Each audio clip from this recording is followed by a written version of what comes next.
বন্ধুগণ নমস্কার। আজকে একটা মস্ত বড় ঘোষণা হলো। আজকে জিএসটি কাউন্সিলের মিটিং ছিল। জিএসটি কাউন্সিলের মিটিং এইমাত্র শেষ হয়েছে। শেষ হওয়ার পর অর্থমন্ত্রী নির্মলা সীতারামনজি ঘোষণা করেছেন জিএসটির কী স্ল্যাব, নতুন স্ল্যাব তৈরি হলো। একটা মস্ত বড় আর্থিক সুধার, ইকোনমিক রিফর্ম বলা যায়। সেটা হলো, প্রথম হচ্ছে যে 12 এবং 22% সেটা বন্ধ হয়ে গেল। এরপর থেকে 5%, 18% আর 40% থাকবে।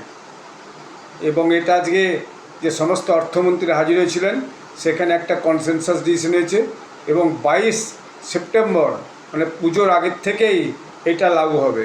এখানে বহু জিনিসপত্রের দাম কমে যাচ্ছে, বিশেষত সাধারণ মানুষের যে ব্যবহারের জিনিসপত্র, ওষুধ থেকে শুরু করে, এগ্রিকালচার ইকুইপমেন্টস থেকে শুরু করে, সিমেন্ট থেকে শুরু করে 350 সিসি পর্যন্ত গাড়ি থেকে শুরু করে, সেগুলো সব কমে যাচ্ছে। আমি অল্প করে এখন বলছি, তারপর আমি বিস্তারিত একটা ভিডিও করে আমি যে কী কী জিনিস কমলো, কী কী জিনিস বাড়লো সেগুলো ডিটেল আমি বলবো।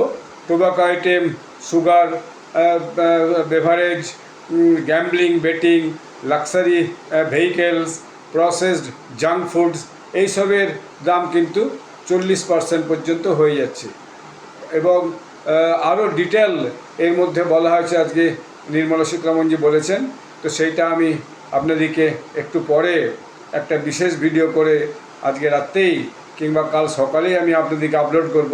এবং এই জিএসটি নিয়ে যে একটা টানাপোড়েন ছিল, যে কোনো কোনো রাজ্য বলেছিল যে জিএসটিতে তাদের ক্ষতি হবে, এবং বিরোধী দলের যে অর্থমন্ত্রী নাকি আজকে সকালে শুনলাম একটা খবরে যে তারা নাকি তামিলনাড়ু ভবনে যে একটা মিটিং করেছিল যে তাদের রাজ্যের যে ক্ষতি হবে, সেই লস হবে এই জিএসটির রিস্ট্রাকচারিংয়ের ফলে সেটা যেন এক্সট্রা শেষ বসিয়ে তারপর সেই টাকাটা ভাগ করে দেওয়া হয়।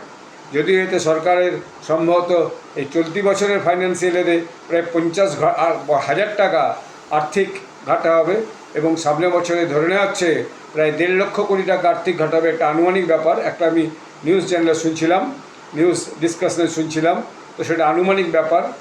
তো সরকারের একটা অনুমান হয়েছে যে এই যে রিস্ট্রাকচারিং হলো এবং বেশিরভাগ জিনিসের দাম কমিয়ে দেওয়া হলো, এতে বাজারে একটা মস্ত বড় ডিমান্ড বাড়বে এবং পুজোর সিজনে প্রচুর বিক্রি বাট্টা বাড়বে এবং সাধারণ মানুষের সমস্ত প্রয়োজনীয় জিনিসপত্র তাদের হাতের মুঠোর মধ্যে এনে পৌঁছাবে।